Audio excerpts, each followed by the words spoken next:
Hello everyone, welcome to your English classes. आज हम पढ़ेंगे इट का प्रयोग। आज हम जानेंगे इट का प्रयोग हम क्यों करते हैं और कहाँ पे करते हैं। इट का कोई अर्थ नहीं होता है, इसका कोई मतलब नहीं होता है, इसका कोई शाब्दिक अर्थ नहीं होता है। इसे हम वाक्य को पूरा करने के लिए एक सब्जेक्ट की तरह यूज करते हैं।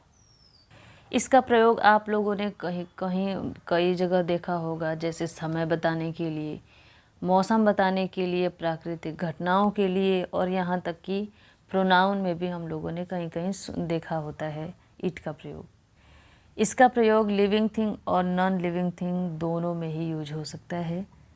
लिविंग थिंग यानी प्रोनाउन में, और नॉन लिविंग थिंग वो आगे हम यूज में पढ़ेंगे कहाँ यूज होता है। इट का यूज हम कहाँ कहाँ कर सकते हैं, तो हम पढ़ेंगे अब use of it.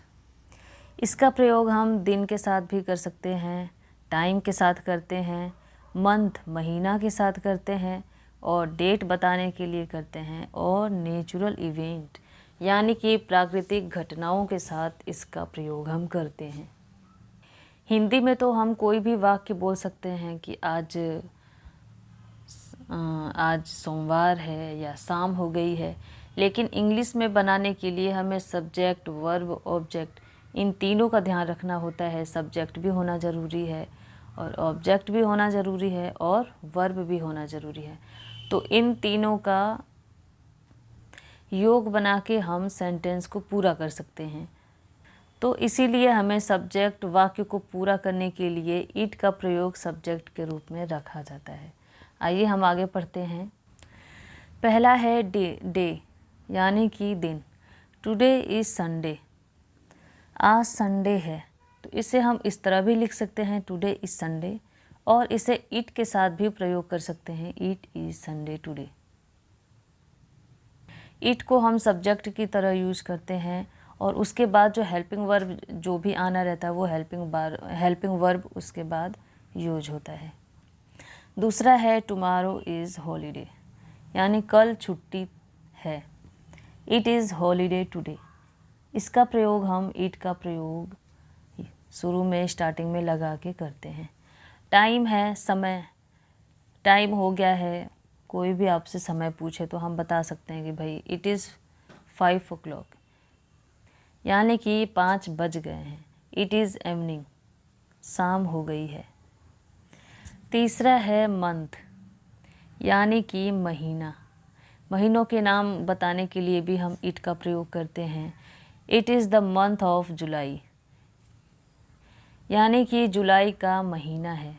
It was the month of May, यानी कि मई का महीना था। इसी तरह हम डेट का यूज करेंगे। डेट यानी तारीख, जब भी तारीख हम बताते हैं तो भाई बोल सकते हैं it is 24th day today, यानी कि आज 24 तारीख है, आज डेट है 24। और नेचुरल इवेंट के लिए यूज कर सकते हैं प्राकृतिक घटनाएं। प्राकृतिक कोई भी ऐसी घटना है जिसके बारे में हम बता सकते हैं कि मौसम वगैरह कुछ ऐसा ख़राब है या अच्छा है या देखने में डरावना है, तो ऐसी घटनाओं को हम इट का प्रयोग लगा के बता सकते हैं। जैसे है इट इज़ डार्क आउटसाइड, यानी कि बाहर अंधेरा है। तो इसी तरह हम इट का प्रयोग सब्जेक्ट की तरह लगा के और यूज कर सकते हैं। इट के बाद वैसे ही वर्ब, हेल्पिंग वर्ब और मेन वर्ब जैसे जो रहेगा वो वैसे ही लगता है। इसको आप देख के याद कर सकते हैं या फिर नोट बना सकते हैं। और इसी तरह हमें करना है कुछ होमवर्क, जो इस पे भी इट लगा के कैसे कहाँ यूज करना है वो आप एक्सरसाइज है उससे आप प्रैक्टिस करें।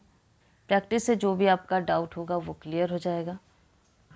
आशा है आप लोग को वीडियो समझ में आई होगी।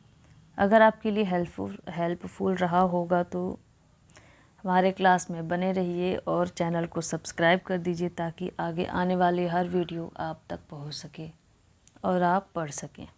तब तक के लिए धन्यवाद।